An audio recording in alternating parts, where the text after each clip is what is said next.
Before watching this video, note, there's spoilers for the 2024 movie Wicked.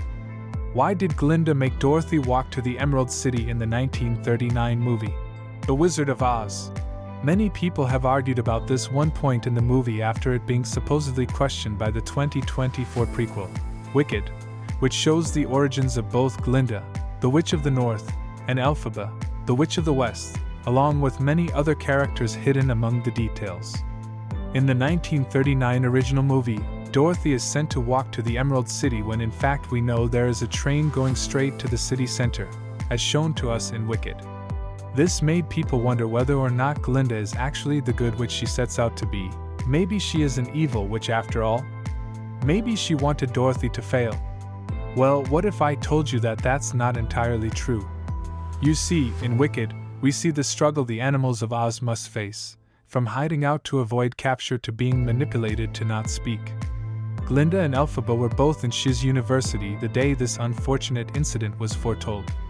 Meaning Glinda knew about the animals' problems and wanting to be good and all, she wanted to set the record straight to prove to everyone what they wouldn't believe from Elphaba, who was seen as wicked to everyone even though she actually had a crucial role to play in the origins of these characters.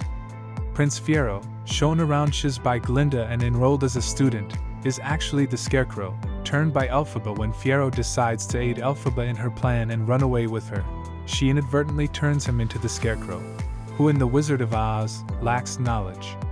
Bok is the Tin Man, turned by Nessa Rose out of anger for being with Glinda instead of her. She makes a spell to make Bok fall in love with her but shrinks his heart instead. Elphaba, trying everything to save Bok's life, is forced to turn him into the Tin Man. The Cowardly Lion, despite not being a human in Wicked, still makes an appearance and an effect on the characters. The Cowardly Lion's first appearance is in the classroom of Shiz University, taught by humanoid goat Professor Dillamond. Dillamond gets fired and replaced by a human professor who showcases an enclosed animal, a lion cub. In short, Elphaba and Fiero rescue the lion cub after being told the lion would never learn to speak caged. This lion grew up to be the Cowardly Lion.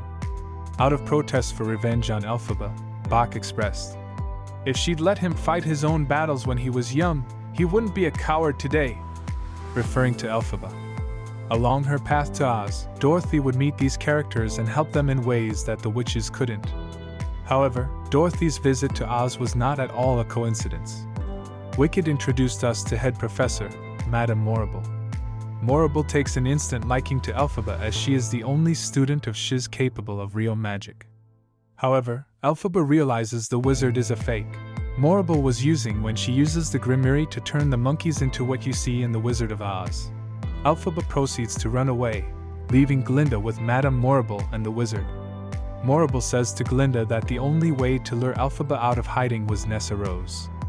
Morrible conjures up a tornado using her ability to control the weather, the tornado that travels with Dorothy to Oz. When the house lands on Nessa Rose, Elphaba makes an appearance, as expected. However, they couldn't make their move then since she was all-powerful from the ability of the Grimoire she learned while with the wizard in Wicked. Glinda knew that Madame Morrible conjured the tornado, but couldn't bring Dorothy back just yet.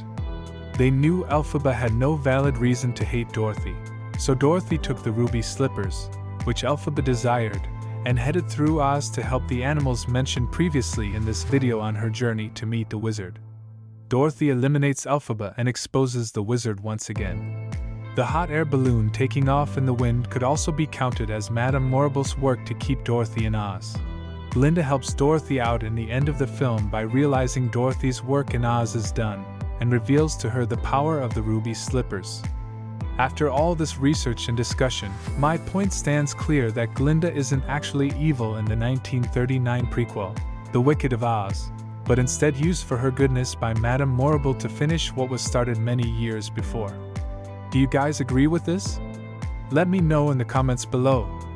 Also like and subscribe if you enjoyed this video and want to see more like it.